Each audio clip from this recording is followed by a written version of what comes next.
Hi, welcome to Off Script. I'm Zach Lewis. And I'm Dr. Draper. Today on the show, we're going to be taking a look at the 2019 romantic road flick, tragedy, I think, Queen&Slim that came out last year. We're also going to take a look at Inception, the Christopher Nolan film that is currently in its 10th anniversary and has returned to theaters with a prologue to Tenet, the new film. That's right. One of us saw it. It was Andy, and I'm really mad that I didn't get to see it. But we'll talk about that more when we get to Inception at the end of our show. So you got to stick around. We're going to talk about the Tenet prologue. I got questions for Andy. I want to know what it's about. I want to know what happens, but he's probably not going to tell me. So that'll be good. The DC Fandome happened over the weekend, and we have all kinds of news and trailers for that in the middle of our show, of our Death of Cinema segment. Before we get to everything, we need to talk about the news. First things first. Andy, what's the first story? Just cue me up. I'm trying to juggle all this stuff. Olivia Wilde tapped to direct Untitled, female-centered Marvel movie at Sony. Yes. So this is a big move, or kind of what's been happening in Marvel. They've been trying to get more female-helmed pictures and also focus on female superheroes. And we don't know exactly what this is, but rumor has it is that this is going to be Spider-Woman, which I don't know anything about. It's not Spider-Gwen or one of the other, I guess, more familiar ones, but that's what we know so far. Yeah, this came out over really early last week when I was still kind of aggregating news for the episode before we got to DC Fandome stuff. So this one probably might have slipped under your radar, but it's interesting. Olivia Wilde most recently directed Booksmart, which Andy watched just a couple of weeks ago, which is a really smart comedy, right, Andy? Absolutely. Yeah. No pun intended. Booksmart is actually really clever. I'm gonna buy that movie, a physical copy. Really? Is it an A24 film? It is. I think. Okay. Throw it on add it to the pile, the collection. So this is exciting because she's actually like pretty good according to her last film. Working at Sony, it seems obvious that it's probably going to be something in the Spider-Man universe because this is not directly a Marvel picture. It is something that's happening through their license and they own Spider-Man film rights. So that's the reason people are speculating. We don't know for sure, but even still, it's exciting. And it's weird to think out of this many Marvel films, we haven't had a female director, right? Or am I wrong on that? No, I don't think this is the first female director, but it's, Marvel was known for doing a lot of firsts. They did the Avengers. They brought us a lot of comic book heroes to the screen for the first time. One of the things they weren't the first to, though, was to have a female-centered film. DC actually beat them to that with Wonder Woman, and Marvel's been playing catch-up ever since. But they're doing a good job, and they're turning it around, and they're focusing on more female-centric projects, and both in front of the camera and behind. And that's really important that there's representation on both sides of the camera. Yeah. It's worth mentioning that if this film ever does come around, it'll probably be a ways away. Currently, Olivia Wilde is working on a Christmas film, Universal, that she's producing with a couple of people who are in collaboration with this movie. So keep an eye out for that. Probably, I'd say this year, but who knows? That's probably going to be a 2021 production, right?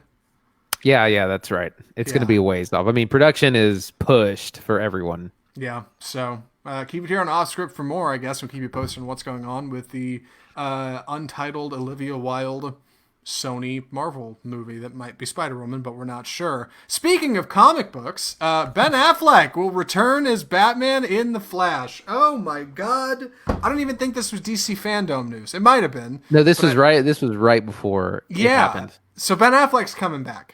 Kinda, right? Briefly. So in the Flash movie, which we have yet to really see anything of, but it's coming at some point. They're going to be doing the Flashpoint saga, which deals with kind of alternate realities and alternate versions of some of these superheroes. And one of those is going to be Ben Affleck's Batman. He's going to be coming back for one more swing at the cowl. And to remind everyone, this is also going to involve Michael Keaton's Batman. So there will be multiple Batmen in this film.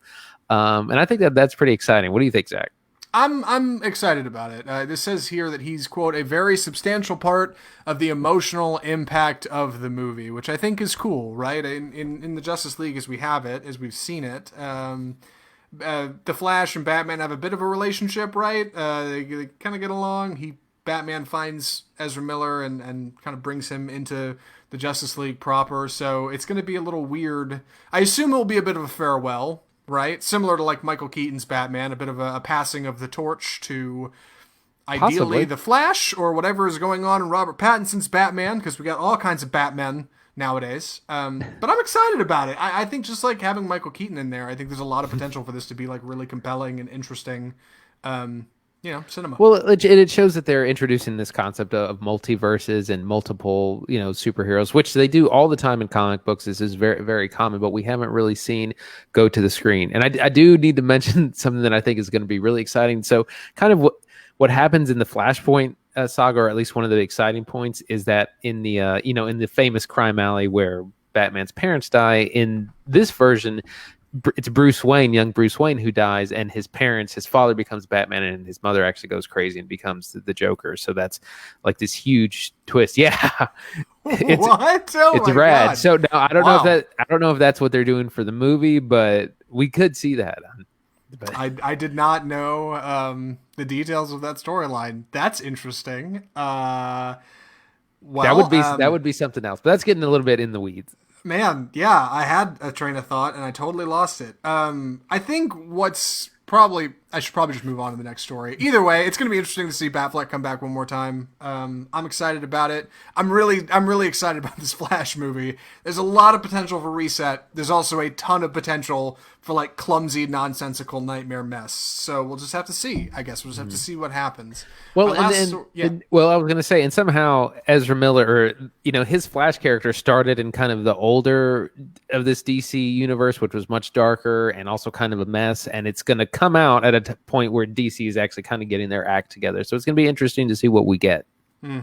Yeah, it really will. And it's worth mentioning Marvel has played with multiverses a little bit before. In Endgame and Infinity War, there's a little bit of that. And Doctor Strange. Mostly in Enter the Spider-Verse, right? With Right. Miles Morales. That's the most multiverse thing they've got going on. So DC has a lot of potential to actually tell a compelling narrative within that and like make it interesting and weave things together. I guess Deadpool has kind of done that. I don't know. But we'll see. We'll see what happens. Keep it here on Off Script for more. Our last story, maybe my favorite of this week. AMC's reopened theaters sold out almost everywhere, claims CEO. And I think this is going to be some kind of auto-playing video. There it goes. Andy, you mind explaining this for folks? Yes. So AMC recently opened their doors after 4 to 5 months of being closed because of the quarantine. They only opened 100 theaters in big markets: Atlanta, Chicago, Dallas, Miami. And to kind of celebrate this reopening, they had 15-cent tickets to commemorate the price of what it was in 1920. And their CEO has said allegedly that these theaters were full or at their allowed capacity, which is probably about 50%. There's definitely some big claims in here. One, there weren't that many theaters open, so the availability was limited. Two, people have been able to go to the movies in 5 months and are itching to get out. Three, tickets were 15 cents, which is a steal, obviously, and a great incentive to get people back. And four, theaters were only 30% open. So when you say we sold out, well, sure, like you sold out of your limited capacity seating. That doesn't mean you sold out. I mean, That's like in the me big scheme of saying things, I right? sold out at my apartment, Right. Yeah, that's like saying I ran out of gas and I only used half a tank. Like it's not quite, or a third of the tank, really. In this case, it's not quite the same. He also claimed, our theater floors are so clean you could eat off them. He literally said that you could eat off the floors of our theaters. They've never been this clean, which is frightening for what AMC is. What do you think of this big claim, Andy? Like I said, it's easy to twist the numbers, and we know the capacity is very limited. Number one, we know the ticket prices are very low, but that was very limited. Like I think on the 21st, so I think that was maybe only a day or two that the tickets were that cheap. Because after that, it was back to $5 for the classics, and when new movies come out, they're going to be regular, $10-12. Yeah, just like they're starting to do at Cinemark, right? We went and saw Inception, and it was still $5, but that's probably the last $5 movie I'll see there. I think everything else is going to be full price going forward. Right. At least stuff that's not retro screenings. On the one hand, I'm excited for AMC. I mean, they need the bump. Definitely, they've been in some dire financial straits. If the reports are worth listening to, so I'm glad they got something to brag about. On the other hand, it seems a little like you're counting your chickens, before hatching time. So I don't know. I don't know. Good for them, I guess. And hopefully this means people can start going back to the theater safely, which is what's most important, not just going to see the movies. I say that being a movie podcast that just goes to the movies. So we need to talk about our first film of the episode. We will get to the DC Fandome stuff after our first review. I promise it's coming. I just realized I never actually pivoted through these wonderful banners I made. The movie is Queen&Slim.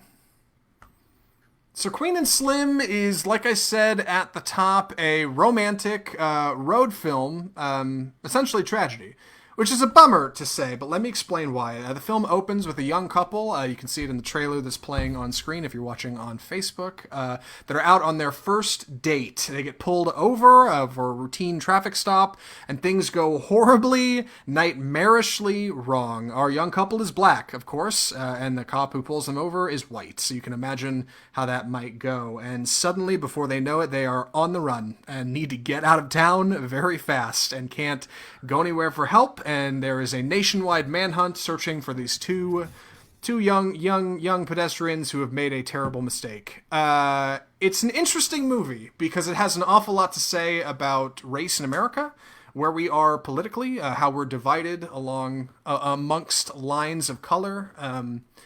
It's a really strong film. This came out at the end of last year, and we didn't see it, but I remember seeing trailers and thinking I really wanted to check it out.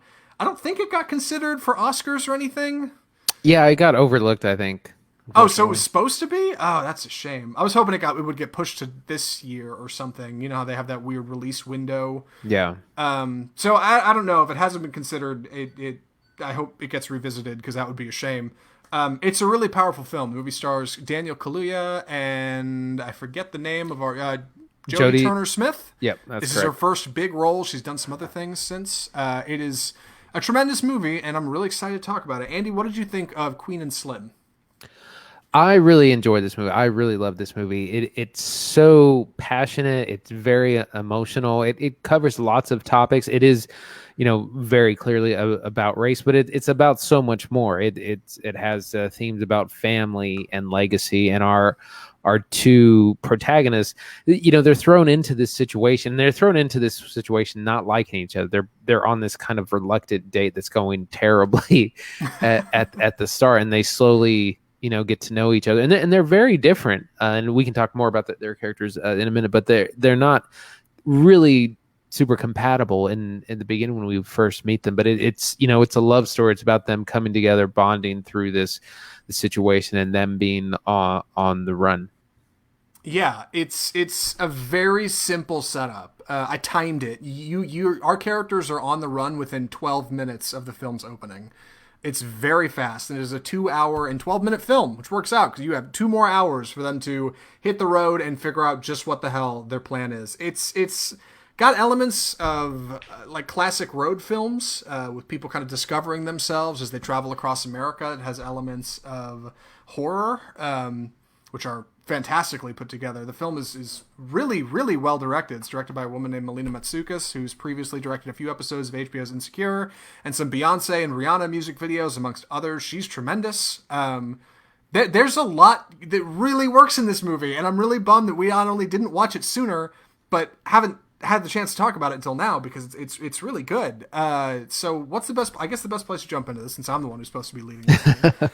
Let's talk about our plot. Right, to be a bit more frank than I was in our open, our young couple gets pulled over, and through a series of unfortunate events, they end up pulled out of the car. And once a firearm is pulled by our officer in self-defense, Slim, our man, grabs the gun and shoots the officer dead.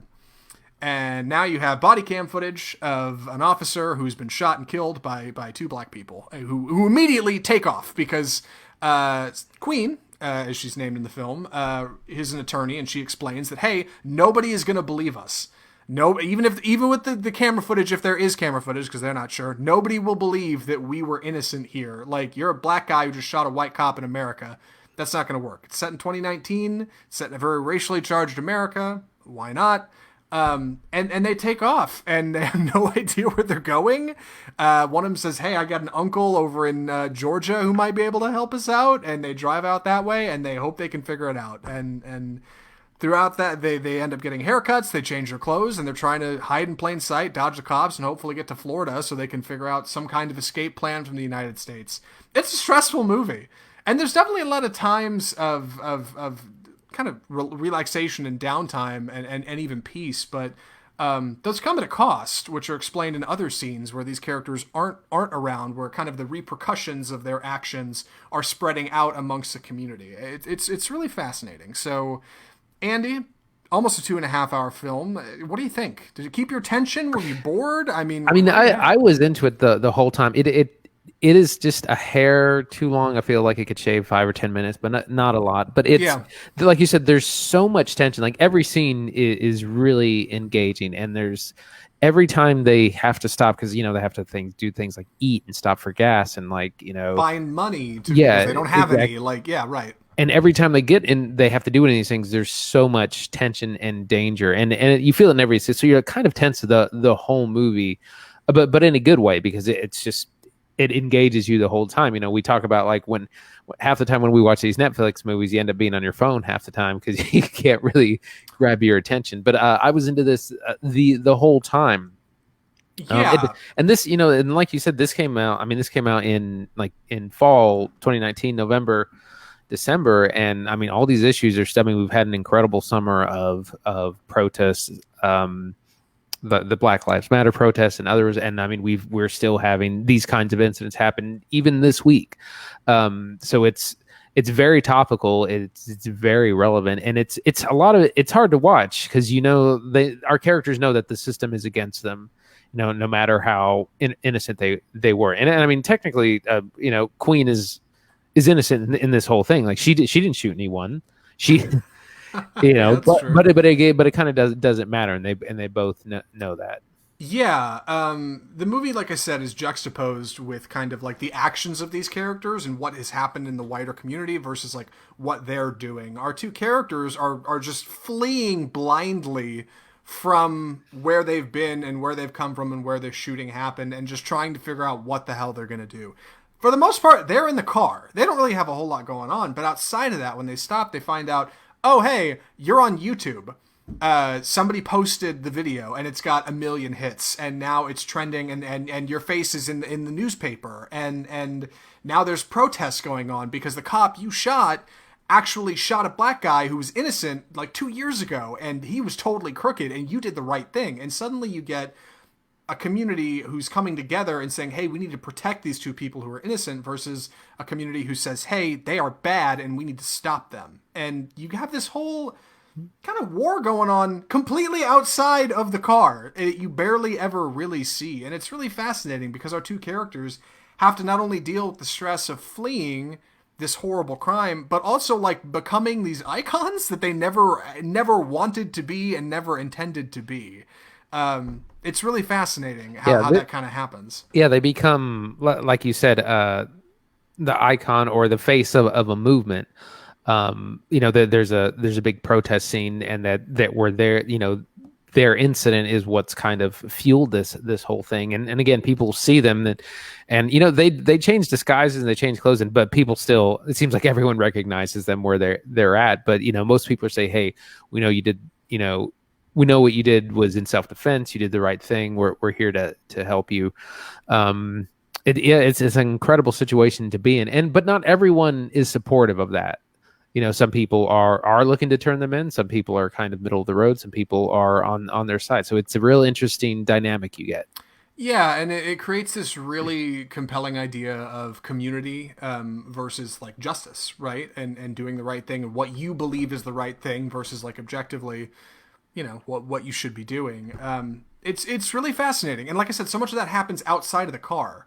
Like so much of this is happening inside of our characters' heads and so much is happening off screen that we're not seeing, but you still get whenever they have to stop to fix the car or meet up with their uncle, like you get these great moments of like reflection where they have to sit and stop for a minute and they're not on the run and they have to go, what are we doing? What are the impact of this? Do we have any control over it? And what's most interesting is that ultimately they don't. And they seem to kind of come to understand that not only can they not control their current situation, they can't control what's happening. So the two of them really get a chance to bond in this feeling of like kind of letting go and becoming something larger than yourselves.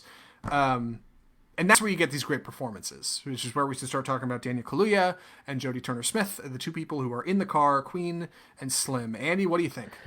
So I love the dynamic between these two because they're so mismatched initially. Like, uh, Slim he's religious. Like he at the beginning of their meal he prays, and Queen is not, and she kind of like rolls her eyes at him, and she's highly educated. She's a lawyer. She's very kind of direct and abrupt, and they're just kind of opposites in a lot of ways, but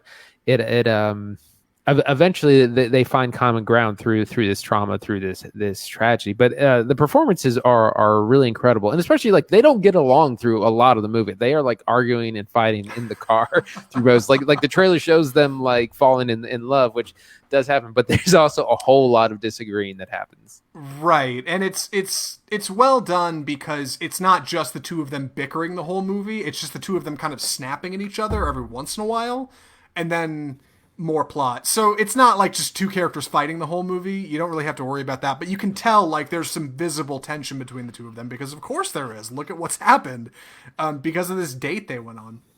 The juxtaposition of the two of them as characters is fascinating, and it works great for the actor and the actress. Daniel Kaluuya's character Slim, yeah, like you said, he's religious. He doesn't drink. He plays by the rules, and he's just trying to get by. He goes to black-owned businesses. He's not ever. He doesn't. He's living his life as best he can. Meanwhile, Jodie Turner-Smith plays Queen. She is an attorney, and she's working it out, man. And she's like in the legal system, and she's fighting for justice. But she's also very closed off, and she's alone. It's so great when you get to kind of the big scene at about 10 minutes in when they get pulled over, because as soon as this cop whips his gun out, man, like it just ratchets up tension, and it's so great because Daniel Kaluuya, he gets this look on his face that sells it so good, dude, of like this absolute horror and like what you see is unfolding and what you think is going to happen. Meanwhile, Jodie Turner-Smith gets out of the car and she's yelling at this cop, "Put that away. I'm filming you. Stop that. Don't do that." And like the two of them have this totally opposite reaction to this situation. And then when they end up stuck in the car together and now they have to figure out what the hell they're going to do, you get so much opportunity for them to bounce off each other and play and just, I don't know, interact together in this unique space. And Kaluuya is fantastic. He's always been fantastic. He doesn't, I don't think he has an Oscar yet, but like it seems like he's inevitably going to get one. Jodie Turner-Smith, I looked her up on IMDb. This is her first big picture. She has done some things. She's been in a couple episodes of TV. She's been on some small roles in movies, nothing even like a side character. And now she is thrust front and center here. And she's really good because I think as an actress, she has to slide into a role of a woman who's very reserved and quiet and uncomfortable in her space, which works great for a first-time actress. She's able to kind of channel that in really well. And the two of them just do such a good job of interacting, creating this chemistry that whenever things finally start to boil over and they really start to develop some affection towards each other, you can totally understand why. Yeah, absolutely. There's so much going right in this film with our characters. I wanted to talk about the score for a little bit. Yeah. The music behind this is really good and really complements what's happening. Like I said, it's a road trip movie in a lot of ways, and they're in the car a lot, and so you get a lot of kind of road tunes or music just kind of appropriate to being on the road. And there's shots. There's so many shots of the car that I remember there was one where it's like a camera is mounted to the rear of the car, and they just you hear an argument happen between them while they're driving. Along with the music, but the music is a big part of this film and really adds a lot to it. Yeah, and I wanted to mention the lighting as well. I already said the directing's fantastic. Melissa Matsoukas does a fantastic job of putting this movie together. It is so well paced. It is a little long, I agree, but that's a very small complaint in a very large film full of big ideas. But the lighting in this movie is tremendous. The editing is great too. You can see in the trailer if you're watching on Facebook, but just as a frank aside, at least from what I know in lighting in film, it is notoriously difficult to light dark skin. It is very hard to do and do it well and make it like bounce off with other lights. You got to use special gels and dude, you got to do all kinds of stuff to make it work, and this movie does it in spades. It is like a freaking card flourish of great lighting in a movie. You can see what's going on if you're watching it on screen. Like it's got these like rich dark tones and great colors that make like, I don't know, man, it brings it off screen in a really really fantastic way. And it's so well put together. I looked at this movie next to something like, I don't know, Thelma and Louise, or even something like 2018's Green Mile. Or was Green Mile Green Book, that's it. And I thought the same thing. Dude, just two totally different worlds of filmmaking. And this is so much better. And it feels so sincere. It feels so much more down to earth because it's a smaller picture. But like, man, it really gave them the opportunity to kind of just get into the weeds and pull out something really fantastic. Yeah, absolutely. Like you said, it really reminded me of Green Book, just because it was another road movie, but how much deeper it tapped on a lot of issues and some other kind of themes, which I wanted to get into. There's two big things that stand out to me. One is this theme of family, and the other of like legacy. Mm-hmm. So both of our characters have very different family lives. Slim comes from a very kind of good household. He has, mother, father at home. He's very close with his parents. The first thing he wants to do is go home to his parents' house. He wants to kind of hide out there, and she has to tell him you can't do that. Queen, on the other hand, is kind of in the opposite realm. She comes from a very rough family background. She doesn't have her father's not around, her mother's not around. They go to her uncle, who's a pimp, who's very abusive, but he's kind of the only person that she can go to in this time. And so they come from very, very different families. But that's one of the themes that we see in this movie is of family and where you come from and your roots and where you're going and kind of the family you create. So that's a really powerful theme throughout the movie. Yeah, and you mentioned legacy already, but that one really stood out to me as well, especially because of where the film inevitably heads. You'll have to watch it to find out more about that. But there's some great, like, a lot of these moments are really highlighted in their stops, when they stop to fix things. A great example, one of the cars they're in at one point, the radiator blows, and they have to pull over in a town. And they pull over to this little shop with a mechanic who's helping them out. And the mechanic knows who they are, but doesn't turn them in. And he says, I think what you did was wrong, but I'm not going to stop you. Which is one of many reactions that people have to Queen and Slim throughout the film. They're like radioactive after this nationwide manhunt is kicked off for them. But the mechanic's son knows who they are and admires them.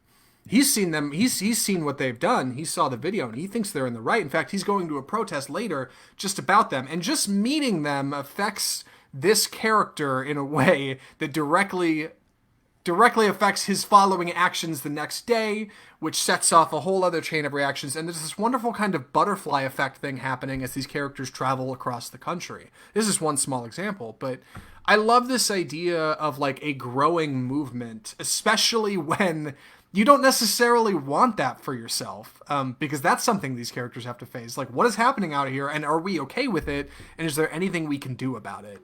And ultimately, I think they kind of decide that... well, you'll have to watch it and find out, I guess. Yeah. Yeah, well, I was going to say that, I forget that character's name, but kind of the boy that meets them and is really inspired by them. He has this great line where he says, it's going to be okay. Even if it's not, it's still going to be okay. And they're like, well, what do you mean? They're like, even if they don't make it, they've still inspired people. They're going to be immortalized. They take this picture in front of the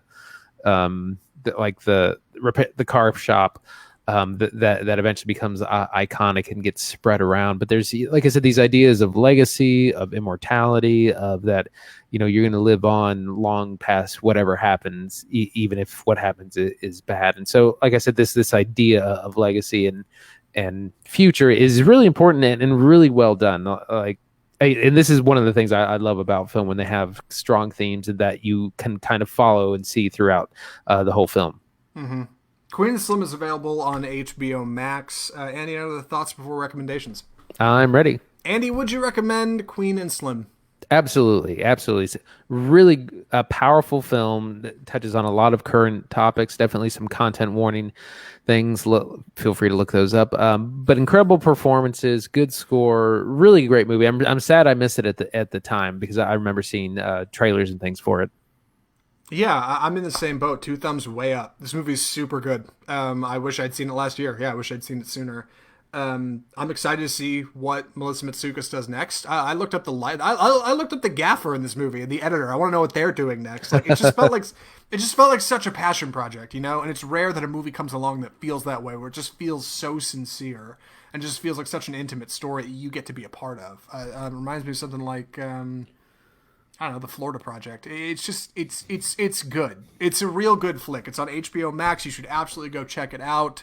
Do not pass go. Do not collect $200. And with that, we should probably talk about this weekend. Andy, do you want to please take the summary on this whole thing?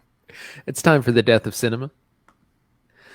So this week we're going to be talking about DC Fandome, which was a big online fan conference thing that happened where there were lots of trailers, there were panels, lots of news, lots of new things happening in the DC universe, both in film, video games, comics, the whole thing. So it was pretty exciting. We got to see a lot of cool things, and I'll kick it off with the first thing that kind of came out was the new trailer for Wonder Woman 1984. Mm-hmm. And what we got to see a lot more of this film. We get to see Diana and Trevor. We don't really get a lot of hit of the plot that's going on, other than I can't remember the actor who plays the Chris Pine. No, sorry. I'll come to it. He's from Narcos, and he plays like the greasy Pedro Pascal. Thank you, Pedro Pascal. Yeah. So he plays a character called Max Lord, and I know that he's one of the big bad guys in here, along with Kristen Wiig, who is Cheetah, who's one of Wonder Woman's arch nemesis from a really long time ago. But we finally get to see her. We get to see her kind of doing some super villain stuff and in full like Cheetah get up. So that's pretty exciting. This was a cool trailer. We don't really learn a lot more about the movie, but it did have a lot of really cool visuals, and I'm pretty stoked for it. What do you think, Zach? Yeah, I'm excited too. This was one that I was bummed got pushed back because Wonder Woman was so much fun just a couple years ago when it came out, and now this is a great look at what's coming. It's a great way to get people excited again. I know that's a lot of what was happening at DC Fandome. I like being able to see Cheetah and what's going on there, because the way they made there were like articles coming out saying like nobody could take photos on set and like nobody could leak what this costume looked like, and the way they made it sound like it was going to be almost cheesy, like it just looked bad. But it looks okay in this. Like, it's not great, but I mean, it works. It doesn't look any goofier than Wonder Woman's, like, golden helmet outfit thing. So it sells, and as long as the characters work, then it works. So I'm excited about Wonder Woman. I think it'll be a nice return to the cinema, and I love the new posters and stuff. The look of it's really cool. The 80s theme. Yeah, they're leaning really hard into that. That's a lot of fun stuff. Yeah.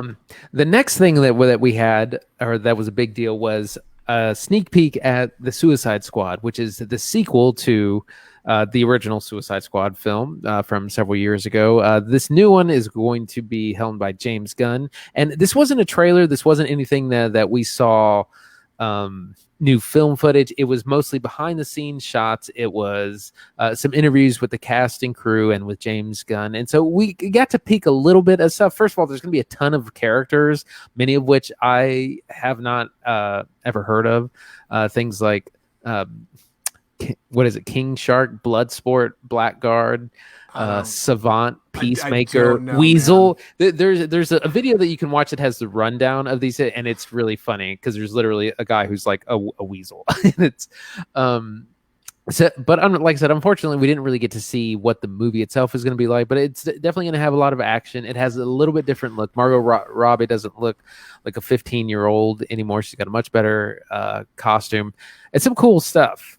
Yeah, I'm glad this is a featurette, I should say. It's a bit of an insider look before we just get like a flat trailer for the public, which is probably smart. I'm so excited to see how they're going to market this thing, because it's not even Suicide Squad 2 or Suicide Squad with like a goofy subtitle. It's just The Suicide Squad. And there are going to be people out there who I promise are going to look at this movie and think, I went and saw that a couple years ago. I've already seen that movie. They must be re-releasing it. That can't be a new film. So I don't know how they're going to distance themselves from what already came before and say this is a new thing, but this is a good start. The characters are interesting. I like that James Gunn is at the helm for this. Obviously, he had some success with the Guardians of the Galaxy series, so I want to see what he's doing over here. I don't know, man. Like, I like Margot Robbie's Harley Quinn a lot. She's really passionate about the role. I think a lot of people that are working in the DC universe are really passionate about their roles. There's a lot of potential, just like everything that's going on at DC Fandome. Oh man, it looks like it could be so good. It also looks like it might be terrible. But for what it's worth, I'm stoked about Suicide Squad. I do want to see more. Yeah, it looks like a completely different kind of movie. There's lots of star power in it. John Cena's in it, as well as returning favorites like Margot Robbie, of course, Jai Courtney. Joel Kinnaman, who I could not believe is in this movie again. Yeah, still going. So it seems like they might be able to save that property. Mm-hmm. What do we have next, Zach? The next thing we have to talk about is the new trailer for Zack Snyder's Justice League, which is in 4:3 if you're watching on Facebook, and I'm not sure why, but this is the official release. So, I think we've talked about it already, right? This was not a DC Fandome announcement. Zack Snyder is having the opportunity to create the Zack Snyder cut, the fabled recut of the Justice League that was his original vision before he left the project back when they were filming and Joss Whedon took over to turn out the film that we got. Originally, Zack Snyder claimed that his Justice League was going to be 4 hours long. It was going to be the most epic comic book movie you've ever seen in your whole freaking life. And then about halfway I should say about 2/3 of the way through production, he had to leave the project for personal reasons. Joss Whedon came on, turned the whole thing around, flipped it inside out, like reshot half the movie, and turned out the 2-hour film that we got that nobody liked. So, Zack Snyder has had the opportunity, after fan petitions and all kinds of stuff, to come back to Warner Brothers, revisit the project, take all the stuff he shot, and actually finish it with CGI, which I can't believe, and put it out for the world in a 4-hour film cut. So we got some details about this. I feel like I've been talking a lot, but just to wrap it up real quick, it will be coming to HBO Max in a 4-hour cut and also as an option in 4 1-hour parts. So you can watch it as like a 4-night special kind of thing, which I think may be a better way to deliver the film. But in this trailer, Andy, what are we seeing? Because I'm going to be honest, as seeing Justice League once, it just kind of looks like the same movie. Well, that was a famous tweet that kind of went viral where someone commented that this looks like the same movie or this looks like the same footage. And that's not entirely wrong. I mean, there's definitely a little bit of a different look. It's dark, back to the Zack Snyder. Everything's got to be dark and gray and black and grim. But at the end of the day, it's still the same movie. So you can't, they didn't go back and reshoot anything. Like, you can't wildly change it, and I don't think making a mediocre movie 4 hours is gonna really make it that much better. So I don't really know. There are some cool things, some visuals. It looks like there's some, Flash stuff, a time storm or something like that. We get to see Batman in the black suit, which is traditionally what he comes back in after he's killed in Death of Superman saga. So there's some cool stuff like that. But if you're not a comic book aficionado, most of this stuff is gonna it will all look the same to you.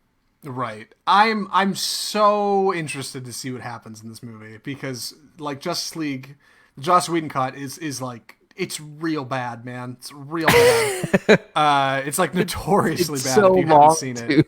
It's just, it drags forever. And this is only going to be longer. This is going to be double the length. So to me, how, one, where'd they get the money to come back and finish this movie? 2, how is it going to be any better, even if it's longer? 3, they didn't reshoot anything. So what is in there that's going to make the stuff we already saw even better? And 4, how much of Joss Whedon's footage is going to be in there? Which, as far as I know, Zack Snyder says, pretty much none. He says he's pretty much just thrown out anything Joss Whedon shot and isn't using it, I think. So I don't know, what they're cobbling together over there, what kind of, Frankenstein of a movie this is going to be. But I'm excited to see it. There's going to be more cyborg stuff. There's this black Superman costume that has something going on. I don't know, man. If anything, I think I love the idea of the 4 1-hour parts to watch this on HBO because I think that will pace it way better than trying to watch it all in one go. Then it's a little mini series or something with really high production value and really great actors. So there's some potential here. There really is. We're just gonna have to see what happens, I guess. Yeah, we'll see where it comes. I'm I mean, we're gonna watch it. It may be the only thing we watch that week because it's 4 hours. Yeah. But I mean, we'll see what happens. I am not super hopeful, and I'm a huge DC fan. Now, one thing I did want to ask about before we move on to the final trailer here, what is the deal with Black Adam? Because I don't really know, and I couldn't really figure it out. That's right. So Black Adam is a villain or anti-hero in the DC universe, particularly in the Shazam verse. He right, kind of unrelated to Justice League. I should have clarified. Right. This is a different project. Yeah. Yes, and this hero slash villain was slated to be played by Dwayne "The Rock" Johnson, but like 6 or 7 years ago, like a pretty long time, he's supposed to have been playing this character, and we thought maybe he was going to show up in Shazam. He didn't. He's also not going to be in the Shazam sequel, but he looks like he is getting his own movie. There was this kind of animated teaser that was shown. It was a little underwhelming because it was just a voiceover by The Rock, but it didn't really show anything. It just kind of showed this ancient Egyptian city, and Black Adam rose and took down a bad guy, but then was in prison, something like that. We don't really get a lot. We did get a logo. We do know that this movie is moving forward and supposed to come out at some point. Yeah, and they, rather than have any like actual footage, they just had like art, like really nice art made of like Black Adam and Dwayne Johnson as the character, but it's like, I don't know, After Effects together, so it kind of moves and it looks like he's roaring, but like it's just art, and it's like that's not actual footage. Like you haven't shown us anything, so that was kind of weird. Is that character a hero? I guess he's a villain, right? That's the whole. Yeah, I mean he's essentially he's a villain. Generally, he's on the bad guy's sides when he shows up. I'm not real certain what his specific story arc is, because he generally just shows up with like a bunch of the rest of the bad guys. So I don't know his mythology, but I just know that he will show up in the DC, or kind of in the Shazam verse. And I think at one point he was kind of the chosen person, the person that Shazam is now kind of taken over. Right. So they're going to be equals. Yeah, I feel like there was a line in Shazam about what is it? The old guy who gave him his powers said like there was somebody before you, but he wasn't the chosen one. Yeah, you see, and I think they show it just like because he's showing like a hologram of the past, and there's like a glimpse of Black Adam. Right, big lightning bolt on the chest thing, just like Shazam. That's like the whole deal. So, this presents some issues with the DC universe as it stands, because how do you bring the world of like David Ayer's Shazam into Zack Snyder's Justice League, and also there's this Suicide Squad thing happening over here with James Gunn, and then there's Wonder Woman happening over here. Like, you start to wonder how it's all going to come together. Not to mention Todd Phillips' Joker, which, like, I mean, was huge when it came out, so I don't know how that's all going to tie together. So maybe this is where this like multiverse with the Flash can start to answer some questions, but I do wonder if it's too big for one film to tackle. Well, I don't think they're necessarily trying to build like a greater DCEU like the way the Marvel universe is. I think that they're essentially going to be separate projects largely, and if they can overlap them, sometimes they will. But I don't think they're going to try to be as integrated as Marvel has. Now, Superman appears at the end of Shazam. That's true. That means technically that's within the world of Wonder Woman, which also falls within the... Like, it kind of goes together. I don't know. You know what? They can work some movie magic and work it out as long as it's better than Justice League, I guess. It'll be fine. We need to talk about one more trailer. Before we do, I keep forgetting to ask you about this. Andy, any hot takes on Ezra Miller's goofy running as the Flash in Justice League? He does like this swimming thing. Like, you know what I'm talking about? I haven't really thought about it. Somebody pointed out in a Reddit thread the other day, and I was like, "Oh God, I never actually noticed." No, I don't want to see it now. Now I was going to say I'm not going to be able to unsee it now. Yeah, if I watch. But I mean, the Flash is a huge character. He should easily have $1 billion movie. I mean, he's that big of a character, and you could get some really cool scenes. Yeah. He has tragic backstory, so there's potential there. But we'll see how DC handles it. I agree. If Green Lantern can get his own movie, the Flash needs its own movie. Like, hand over fist. Speaking of big budget properties, we have one more trailer we need to talk about. We put it off this whole time. I'm so excited to get into it. Andy, please. It's like it's its own movie. Take it away. The Batman? So what is happening in the Batman trailer?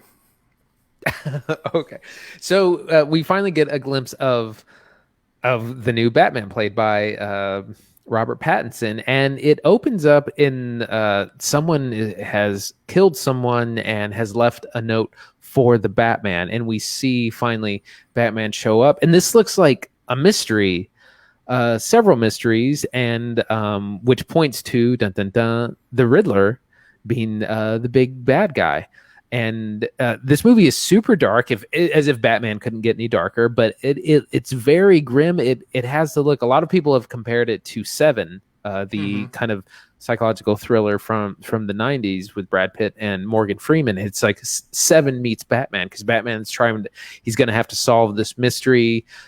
People are being killed, and someone is writing to the Batman to get his attention. So we see this kind of setup. We see a grim Gotham. We see Jeffrey Wright as James Gordon, which is a big change. We also get to see a couple of our villains. We see Catwoman, who's played by not Zazie Beetz, Zoe Kravitz. Zoe Kravitz, thank you. I knew it was the Z word. And then we briefly see the Penguin, played by an unrecognizable Colin Farrell. Yeah, dude, I've looked at screenshots of that Penguin shot because it's only in there for like a second.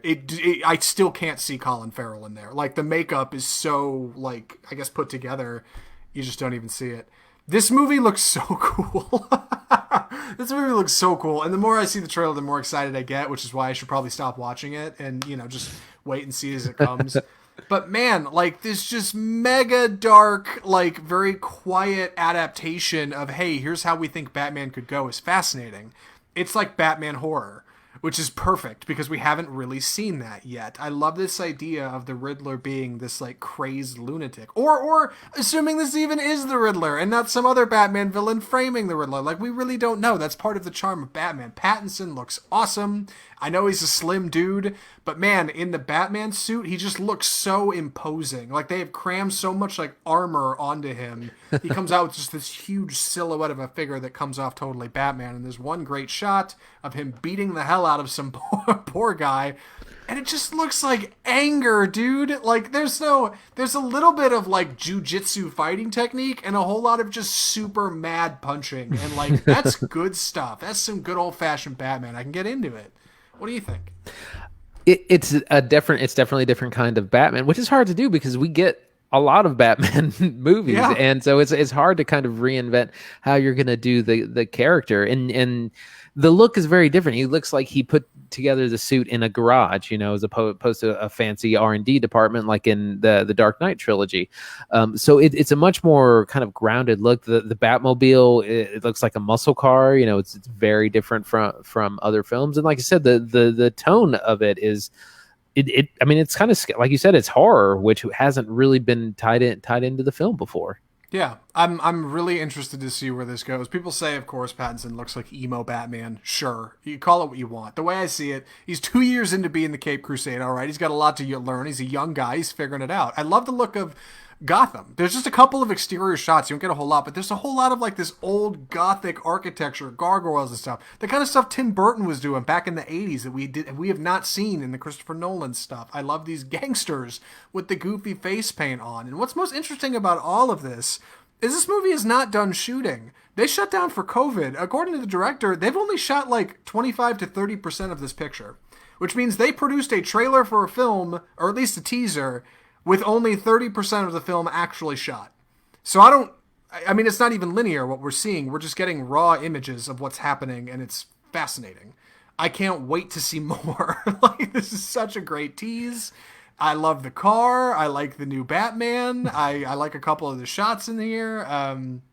Man, I'm really interested in the Batman. It seems the longer that we make comic book movies, the closer and closer they get to how the comics are written. Because if you read the ongoing Batman series, man, it is dark stuff sometimes, and DC's Black Label is even more kind of adult as well. So, like I said, the longer things go, the less we get away from like campy film versions to what you would read in the comic book, and it's really exciting. Yeah, I love the ending, by the way, with the date 2021, but instead of twos they use question marks. It's a great way of saying, hey, this will be out in 2021, we think. I mean, given the state of the world, it's almost like an in-joke at your audience. Like, it will likely be out then. It's a great way of questioning that and saying, hey, we are aware of the situation. It also has a slate at the end that says only in theaters, currently in production, to let people know we are still making this thing. It is not done. It is not in a place where we can release it. It's not even like Snyder Cut at this point. I'm so fascinated by this movie. I can't wait to see more. I can't believe there's a trailer out. I don't know. Yeah, after all this time. Yes. They just put a trailer out with DC Fandome. We can't even get freaking Black Adam footage, but we get 30% of what's shot of the Batman, and it looks awesome. So we'll see. We'll see what happens with the Batman. We will be talking about it on this show, by God. I'm excited about it. I'm stoked about the Batman. That's got to be the highlight for DC Fandome for me. Yeah, same here. Yeah. And just to kind of wrap the event, because this is probably the longest Death of Cinema segment we've ever done. It's got to be. What'd you think of it as a whole? Because they've never done this, right? DC usually does paid in-person events. This one, they said it's free, it's online, anybody can check it out. What do you think? I think it's fun. I think they actually there was too much. It's hard to say. There was too much of a good thing. Like, we couldn't focus on the Batman trailer because there were like 5 other trailers. We couldn't, and I felt like it kind of kills the hype. Like, you can't get hyped and talk about Wonder Woman 1984 for a few days because you got a bunch of other trailers. So I think it was almost like too much of a good time. But that's kind of what happens at these things. Like, even at like San Diego Comic-Con, you're going to get a lot of big trailers over a few days. But it was a lot to get them all in one day. Mm-hmm. Yeah, it really was. I went and saw Inception the day this was all happening.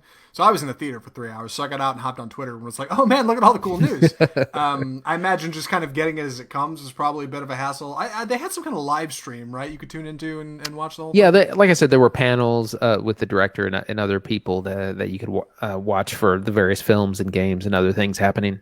Yeah, and that was something something else that really excited me about the Batman. Apparently the director is super stoked about it.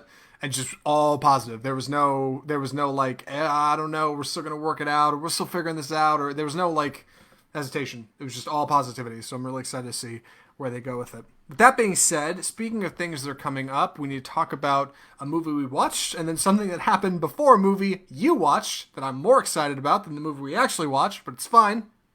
Andy, you're speaking in riddles. I guess we need to talk about Tenet, right?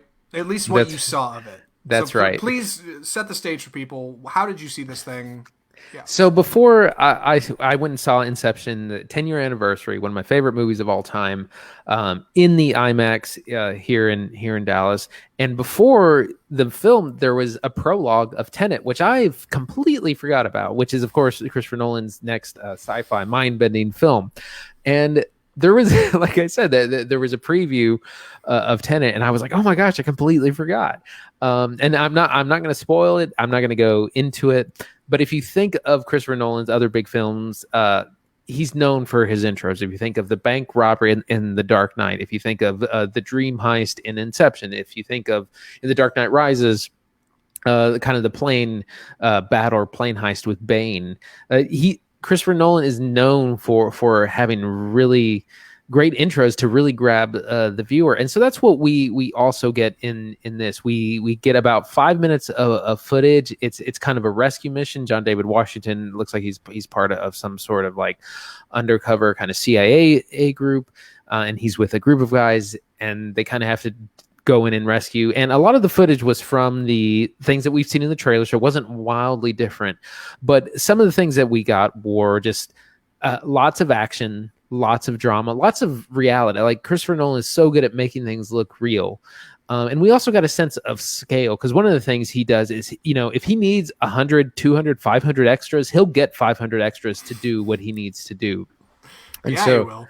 And so, if you think of the big parade scene in The Dark Knight, where people start shooting it and everyone in the parade just spreads out and runs, and it's a huge, there's like 1,000 extras and they all run in different directions. So we get a scene that's kind of like that, which if you've seen the trailer, there's like kind of a big assembly sequence. And so that's kind of what's in the film. And there's that whole, everyone in that stadium or in that assembly center is used, and like kind of like he has some big set pieces where he had to coordinate several hundred people.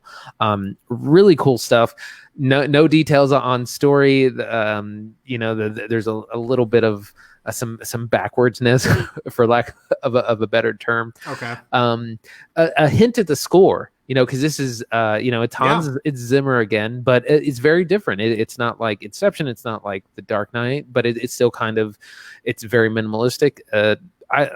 So I was super stoked that I got to see this before Inception, and then it went kind of into a trailer that we've already seen a lot of the footage of. Right. So you pretty much answered most of the questions I have, but I just want to recap. So it's about 5 minutes, you said? Yeah. All right. We got any Robert Pattinson in this thing? I know John David Washington's in there. No Robert Pattinson. All right. You think it was it was the opening of the film?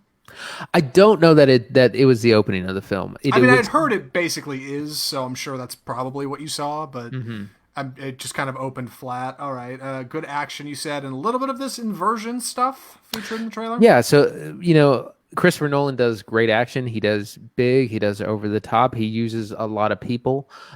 So we definitely got a lot of that. We got size of scale. We have guns, shooting, explosions, those good things. And like I said, in inversion, there's something about time running backwards. We see a little bit of that in the prologue. Yeah, I think that's what's so uncanny about this movie is that effect, because it just looks so uncanny, to use a word. It's such a cool looking effect that most of us haven't seen before. Similar to like Inception, which we'll talk about in a second, when we start to shift a city back onto itself, and fold things over and use mirrors. Like, you just get the coolest visuals from a Nolan picture with that imagination, and that's what I'm most excited about. So yeah, I guess that covers it. You actually did a great job of summarizing anything I had to talk about. So I guess we're going to see that soon. We'll talk about it after we're done talking about Inception. For now, let's get to the main event. Andy, please take it away. Inception. So this is one of my favorite movies of all time. I saw this 3 times when it first came out in theater. Within like 2 weeks, or maybe it was a week. I saw it with different people each time, but I was so excited about this movie. And it was funny because I was trying to think through my summary, and I was like, this movie's kind of spoiler free. It's really hard to explain what's happening. Yeah. Like you could give someone a spoiler, and it wouldn't make any sense without lots of other context. But I'm going to do my best. So this is essentially a heist film starring Leonardo DiCaprio, who is a kind of a mind thief, and he's known as an extractor. And what he does, he goes into someone's mind and pulls out secrets. This is generally used for things like corporate espionage. He is in a lot of trouble and cannot get home to the States. He meets a very powerful businessman played by Ken Watanabe named Saito, who offers him a way home, but he has to do something called Inception. And Inception is the opposite of what he does. If extraction is taking ideas and stealing them, Inception is implanting them.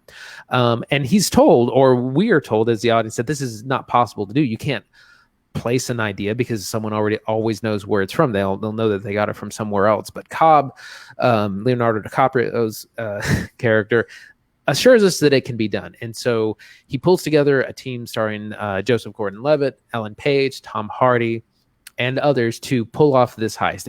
And their whole goal is to get the heir to this energy magnate or energy company to break up his father's empire. And to do this, they're going to have to go into the world of dreams within dreams, and do all this really complicated things to make this happen. The plot is so convoluted, I don't want to get too much into the weeds, but it's about dreams. It's about going into people's minds. It's about what you bring into that, all while being a heist film at its core, with a really great cast. This was a huge success when it came out. Had classic memes as before, whenever most of our memes were on YouTube to begin with. And man, it's just one of my favorite films of all time. Incredible special effects. It changed scores, film scores. Like it brought about modern film scores. We have what we have now because of Hans Zimmer blaring pedal Cs with. I saw a special where he had to hire like 8 bass trombones, 5 tubas. Like, it was just like an absurd amount of brass. I loved it. Yeah. Man, where does one start talking about Inception? I think you did a great job with the brief summary. You're right. at some point you can't even really explain what's happening in this movie. I mean, you can. It's not like 2001: A Space Odyssey complex, but like the layers of storytelling and visual fidelity and effects and action and what's happening in this movie is incredibly complicated. There's like infographics out there that are like primer level versions of complicated, of like how things layer on top of one another and how a kick will accelerate from the third level of a dream to the second to the first and carry characters out of it. If you've never seen Inception, a lot of this will sound very confusing to you. So in the most brief of reviews, if you haven't seen it, go see Inception. It's great. So if you have seen Inception, we can move on. This movie, like watching it again, I had seen this movie in about, I told Christine, probably 5 or 6 years. And when I saw it for the first time, like I said last week on the show, I went and saw it 3 more times while it was in theaters because it was so good. And I was like, oh my God, this movie blew my mind. Watching this movie again, it reminds me of like, almost like a magic show, right? Like I feel like so many movies you'll go see and there will be a couple of cool tricks or features or something in it that's like a magic trick that you're impressed and you're like, how did you do this? This is like going to a magic show where for 2.5 hours it is just one after another banger of amazing after amazing trick to layer a story that's so complex into such a tight 2.5 hour picture and make it work that you get to the end and almost like seeing something like The Matrix, you can't help but want to just turn around and buy a ticket and walk right back into the theater to try to figure out what it was you just saw. It is so fascinating. It is an ensemble cast. It is an amazing tale of a heist and deception and inception. It's really hard to quantify. So when we talk about it, please understand if you haven't seen the film, we're not intentionally doing a bad job of talking about it, but it's just so complex and so interesting and so fantastic that I can't wait to talk about it. Andy, what is the best place to get started here? Do you want to break down the plot? Do you want to jump right into characters? Gosh, it's hard. Okay, we can start with the plot as much as we can. Like I said, Leonardo DiCaprio is an extractor. He goes into people's dreams and their minds, extracts ideas, and now he's trying to get home and has to do the opposite, which is Inception. We get the whole first act is basically getting the team together. He has to find an architect. He has to find a thief. He has to find an engineer. Like he has to find these people who do these different jobs. Right. This is fundamentally a heist film. Like it is. So you're gathering your crew and then you're doing your heist, right? And then you got to get out. That's your movie. Yeah. The complex part, and there is a ton of exposition in this film, and there has to be. That would maybe be my one small criticism of it, but it also all pays off. Everything that has to be explained pays off in spades down the road. But they do, just like in a heist film, you would have to explain, the bank and the security and how we're going to bypass that, just like they do in Ocean's 11. So that kind of has to happen here. The thing is, it's 10 times more complex because they're, like one of the things is time. When you're in the dream world, 5 minutes in the real world equals an hour in the dream world. So time is compounded, and especially they're going to actually do a dream within a dream. So it compounds every time. So there's, Chris Nolan, time is a big theme in all of his movies, and especially probably none more than this one. But that's just one level of complexity. There's a ton more elements, things about like, how do you wake up? How do you get out? Like there's all these things, like it's really complicated and really complex, but just enough, like if you got to pay attention, but you can hang on. It's not primer level where you have no idea. No, yeah, primer is like you could watch it 4 times, you still wouldn't understand what's happening. So you're right, it's not quite that complex, but the movie opens with a great sequence. We are heisting information out of a businessman, and we are within a dream. And then once the businessman discovers we're in a dream, played by Ken Watanabe, he discovers outside of that dream, we are also in another dream. So it very quickly establishes this idea of a dream within a dream. You can have a dream where somebody can get into your dreams and take your information, and then they can also put you in another one and layer that. And then that also affects time. And then you get temperature and how somebody feels in that dream based on how they are outside of the dream. Gravity is affected on another level of a dream based on what's happening in the previous one and also reality. So you get some really crazy physics for our characters to have to experience while also being within tension or action in the middle of this essentially heist. This accelerates when we have to create 3 levels of dream, which is primarily where most of the film is happening. We're doing a dream within a dream within a dream. And we're trying to incept information into somebody instead of take information out. We've got a wonderful crew, star-studded, played by characters like Ken Watanabe, Leonardo DiCaprio, Ellen Page, Tom Hardy, Joseph Gordon-Levitt, Cillian Murphy, what's his name? Michael Caine is in this movie. Yeah. A lot of the classic Nolan players, as exactly. you know them. And a lot of them are playing against type, which is really interesting. Joseph Gordon-Levitt, recently in a video for Vanity Fair, said when he went to meet Christopher Nolan for this role, he hadn't even read the script. He just showed up in a suit, and he wanted to just be as cool as possible for Christopher Nolan because he wanted to work with him so bad. And Nolan was like, yeah, you seem like you might be a good fit for this. Great, you're in. Leonardo DiCaprio plays this, like, actually very vulnerable character, which is not something he normally does, who's also trying to lead this heist in this crew. Ellen Page plays this wonderful architect of these dreams who is putting these things together for people and creating these mazes to kind of, I don't know, help the subconscious stumble into... It gets nuts, and the point of it is, for 2.5 hours, you really have to pay attention, and you don't get a lot of character development out of that, outside of Leonardo DiCaprio's character, Cobb. He's the only one you really get inside of their head. Everybody else, they're kind of just along for the ride, just like you, and I think that's part of what makes it so fun. It is like a ride, man. It is just one thing after another of exciting thing. Yeah, absolutely. Like, there's so many things I wanted to say. I don't even know where to start. Yeah. We do get incredible characters. Leonardo DiCaprio is dealing with the death of his wife, and the guilt he has towards her severely affects the job. What I want to now remember what I was going to say. Things go wrong right from the beginning, like as soon as the job starts, and everything is so smooth and cool up until then. And then as soon as they begin, things go off the rails and continue to go off the rails, and they have to improvise, and they don't have near as much time to do what they need to do, and they have to act. And that's like any good heist film, it doesn't all go according to plan, and that's gives us a sense of excitement, sense of tension, and overcomplicates their situation. They have to improvise and figure things out a lot. Yeah, and because it's Christopher Nolan, when something goes wrong in a heist movie, it's not like, oh, somebody's watch is dead or their phone isn't working. A freight train comes barreling through downtown with no rails or anywhere for it to be driving, but it's a dream, so it works out.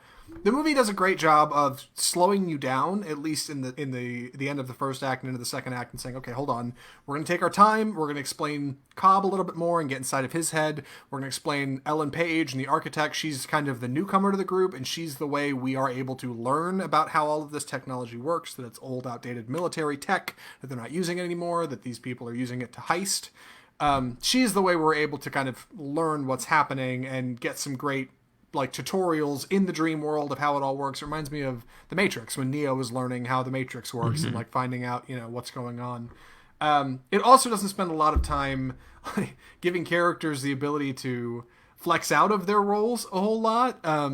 Ellen Page very early on finds out, hey, I don't really like what's happening here. I need to get out of here, and she leaves. And Leonardo DiCaprio very quickly explains, she'll be back. They always come back. And one scene later, she comes back, and Joseph Gordon-Levitt's not surprised, and she's like, me neither, and we move right on. So character drama is a little limited in that way because it has to spend so much time. And there's so many of them. Moving you forward through what's happening. Yeah, you don't get a lot of time to learn about people, but you're too busy to care, at least in my experience. I'm too busy learning what's happening, looking at the visuals, trying to figure out how the hell they shot some of this stuff, to care about a script that may not be quite as intimate as you'd hope. Yeah, I mean, I always forget how long this is. When I bought my ticket, it said 2 hours, 40 minutes, and I was like, is it really that long? Because as many times as I've seen it, I'm so engaged the entire time that I forget the length. And that's whenever I complain about length of a film, it's because they usually don't have as much material as they've shot as they have time for. So it grabs you from beginning to end. Yeah. And what's great about Nolan, despite him having very complex imagery in his films, he's a very simple director as far as actually shooting things goes. He kind of just sets up the camera and shoots. He said in interviews before, he's like, just shoot the thing. Just put up the camera, shoot the shot, move on to your next shot. Now, what's happening around that is all complex, but that makes this movie easy to follow visually because you're just kind of with your characters the whole time. You're not really getting into any huge, large corporate ideals or anything. Everything feels intimate that way. But the concepts, what they're doing, turning cities on their heads, going into a dream within a dream, that stuff is really amazing and leaves a lot of levity for visual fidelity. You get amazing set pieces in this film. Amazing locales. I mean, you're jumping across countries. You've got buildings that turn in on themselves. You've got hallways that are suspended in the air. So Joseph Gordon-Levitt is flipping through them. There's some really incredible visual effects happening in this film.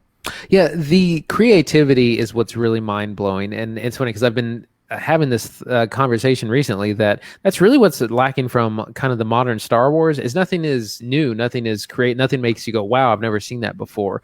And that's exactly what we get in this film is Christopher Nolan took all these things, these aspects of dreaming, things like, if you feel like you're falling, you wake up, he puts that into the dream. He puts lots of things from reality and thinks, how do I recreate this? I think it's really cool how his idea of the subconscious is like a beach with kind of deserted towns. Like there's this whole thing with water in the movie as well, but it's so incredibly creative, and that's what we frankly just don't see sometimes in a lot of these big budget films. Yeah, it's really so tremendous, and coming up with ways to suspend your disbelief in the dream and then let you know, hey, this dream is starting to fall apart because the people in it are realizing what's happening and we are along for that ride with them.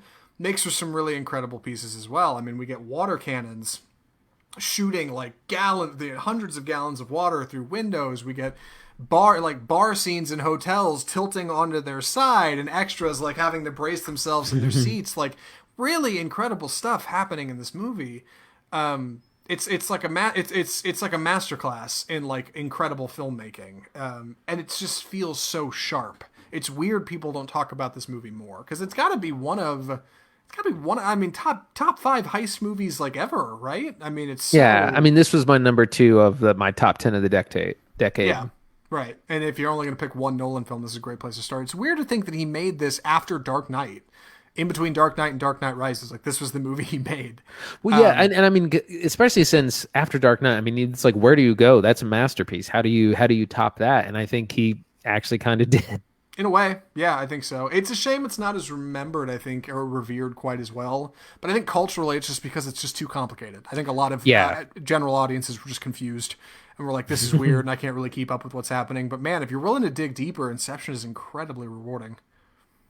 Absolutely. It won 4 Academy Awards and was nominated for Best Director and Best Picture. Yeah. On rewatch, I think, some things I observed before we move on to final reviews. I didn't notice how much more of the film kind of lends itself to this idea that maybe the reality we're seeing is a dream too. Even so much towards the end, Marion Cotillard, who we haven't even mentioned in this review, is a very big part of the movie, straight up says to our character, like, hey, do you think these organizations you've been running from and this kind of like constant doom you've been fleeing is very realistic? That seems a little nightmarish to me, I didn't notice the train imagery as much. I know why it's important in the film, and I know why it comes barreling through downtown, but there's a lot more scenes of it that I was completely unaware. Yeah. Little flashes and little like quick things. in the opening scene when they go to get off they're on the bullet train and they go to get off Cobb, or Leonardo DiCaprio's character says, I don't like trains. Right. And it's just a fleeting moment, but like it's not until you've seen the whole movie that you realize that's a really important line. Yeah. You don't realize like how sincere that is and why he says it. Like no time is wasted in that way in the script, which is really effective. I did have one more criticism I meant to bring up. Please. Which this has gotten better, but there's definitely not enough women in this film. It's basically just Ellen Page has the one really good meaty role, and then Marion Cotillard has an important role as well, but they don't really interact. So there could have been better representation. That's kind of my only gripe looking back, because it is a big, he's got a big cast of the heist team. So he definitely could have had another woman or two on board. Yeah, it's very male fantasy driven, very much so. I mean, even Leonardo DiCaprio's mentor is played by Michael Caine. That easily could have been a woman. Or Cillian Murphy, right? The issue he has with his father that they're really trying to resolve throughout the film could have easily been his mother. But instead, like, it's all shifted to male roles and male perspective, which is... I hadn't noticed that. You're right. That is really interesting. There are very few women in this film, if any. That have any relevance, and that has as a female character, and that definitely has improved in The Dark Knight Rises and in Interstellar, not so much in Dunkirk, obviously. Well, because yeah, Dunkirk it's a war film, right? Yeah, of course. Like that. So that's fine. And then Tenet has a better cast as well. Elizabeth Debicki is in that, which I'm really looking forward to. Yeah. But those are my two gripes. There's a little bit too much exposition, and there's not enough women. Yeah, I think that's fair. If there's anything, I don't like about it looking back, there's definitely some plot holes that I hadn't really picked up on before. That, like, looking back, for example, in the second level of the dream, they mentioned that gravity is affected by what's happening in the first level. By that logic, technically it should affect the third level too, but it doesn't, and they don't really address that ever. And there's a couple other points that kind of carry through that. Like, if something should affect this side of a dream, it should affect that side too, but it doesn't. And maybe I just haven't worked out the math. And yeah, you don't get a lot of time for any intimacy with these characters. I wonder if there were some cut scenes maybe for time where, like, hey, we get a little bit more time with Eames, or we get a little bit more time with Joseph Gordon-Levitt's character. That never really happens. So I do love. Very minor concerns. Yeah, I do love Tom Hardy's character in this. This was the first movie where I really took notice of Tom Hardy. I didn't really know who he was before this. Yeah. But he's so good. He's just kind of this sassy British guy. He plays like their thief. Really good role. And then he would, of course, go on to be Bane, and now is a huge star. Right. Joseph Gordon-Levitt would go on to be Robin the Boy Wonder. So small world. Yeah, Christopher Nolan does seem to have kind of his players that he likes. Like, he'll find somebody to stick around for 2 or 3 films, which is cool. Or Michael Caine, which he'll put in almost everything, I think, when possible. So I'm shocked he wasn't in Dunkirk. But, man. Michael Caine's in Dunkirk. Is he really? Yeah, he's one of the voices on the radio to the pilots. God, of course he is. Yeah, okay, so he is in Dunkirk. Yeah, like it's just such a good movie, man, and it's such a great action flick, and like it really should be held up in high regard to things like The Matrix, because I think it's just as like mentally stimulating and visually interesting as that, and it doesn't get the same notice, and that's a shame, because it's so good, man. It's a really tremendous film. Absolutely. I'm ready for recommendations. With that being said, Andy, would you recommend Inception? Absolutely. One of my favorite films of all time. Incredible sci-fi, incredible like psychological thriller, heist film. Very emotional at its core. It's about a man trying to get home to his children and get over the death of his wife. So we have this really kind of emotional core, as well as incredible scenes and visual effects. They had to build a lot of this stuff. They like the famous there's the hallway fight scene is in this big rotating set that they built, so that it's not just CGI. They're actually rotating this. I don't know how they choreographed that. That's dude. Amazing. I still get goosebumps watching that scene. Like in the theater, I could feel my hair standing on end watching like that fight scene in that hallway. It's amazing. It looks so good. So yeah, definitely recommend. One of my favorite films of all time. Yeah, I recommend as well, 110%. I did a little bit of research for everybody out there. If you haven't seen this movie, or it's been a while since you've seen it, it is available on Amazon Prime right now. You can go watch it. Go check this movie out. If you haven't seen it, oh my God, you need to go watch Inception. And while we're at it, we saw this in the theater, which is a great time if you have the means to go see Inception in the theater. But if you don't, it's fine. Watch it at home. But it's cinema for cinema's sake. Turn off the phone, turn off the lights, turn up the sound. Like, you're really going to get into Inception, because it's a very... You got to be locked in, man, for what's happening. But it's real good. Man, Inception's great. I'm so glad we got to talk about it. And I'm so excited to talk about Tenet next week. Oh my God, how did that happen? That's right. So next week, we are going to be taking a look at some films in theaters at our own risk. We're hopefully not going to get sick. But you don't have to worry about that, because we'll see it for you. It's great. We will continue to be bold and watch these new films. So the first thing that's up is The New Mutants, Finally, Yay! after 2.5 years, the New Mutants. I don't believe it. 20th Century Fox's X-Men horror something or other is coming out this Friday, so we're going to be seeing that. And then, of course, we got early tickets to Tenet, which is Christopher Nolan's new action sci-fi. Who knows what it's going to be about? We're going to be watching that next Monday, just before the show. So that's exciting. I can't believe there's like Monday tickets. Like, okay, because we should have reported on this better, but I guess we didn't really see it. So Tenet in America, it's coming out the 4th. Naturally, that means it'll be available September 3rd, Thursday night, as early as 7 p.m. to see at any theater that's open and showing it. But also, they're doing 3 days of early screenings in front of that. So Monday, Tuesday, and Wednesday, you can get tickets to go see Tenet, and our local theater has it in IMAX. It's already sold out, but they're running it in like 5 other theaters, and those theaters are almost empty. So we figured, well, what the hell? We'll probably end up going and seeing it twice, right? Let's just go see it in one. It'll be great. So Monday night, we're going to see it. Tuesday night, we're talking about it on the show. Tenet, before it's even out officially. I don't believe it. It feels like the movies are almost back. Almost. Yeah. God, I can't believe we're going to see 2 movies next week. Good Lord. What are we doing? All right, What's happened? Yeah. What's happening? And also, while I'm at it, New Mutants, I saw an ad earlier today that was like, in 5 days, the New Mutants. And I was like, still time to cancel. It can still not happen. Yeah. 5 days might as well be 5 years as far as I'm concerned. Yeah. My God, that movie. Anyway, if you enjoyed the show today, I should put this on. Boom, Tenet New Mutants. If you enjoyed the show today, if you liked what we were doing, if you liked watching or listening to Off Script or any of these movies we watched for the show, you can email us, mail@offscriptfilmreview.com, and tell us what you thought. We'll read correspondence on the air, unless it's... No, we'll probably read anything on the air. You can write us at Facebook. Good God. All right, I'm falling apart. Let me realign myself here. We're on Facebook. We're on Twitter. We're on Instagram. And our shows are posted to YouTube as well as the usual podcast outlets every Tuesday after the show comes out, and we stream it on Facebook. So follow us there to watch the show live and engage with us. You can follow us anywhere else to get the show right after. Tell us what you've watched recently, and we'll talk about it on the show. Watch Tenet or New Mutants safely if you can swing it, because that's how we're going to do it. And tune in next week for more of it. And from all of us at Off Script, the home of bold cinema, I'm Zach Lewis. And I'm Dr. Draper. Thanks for watching.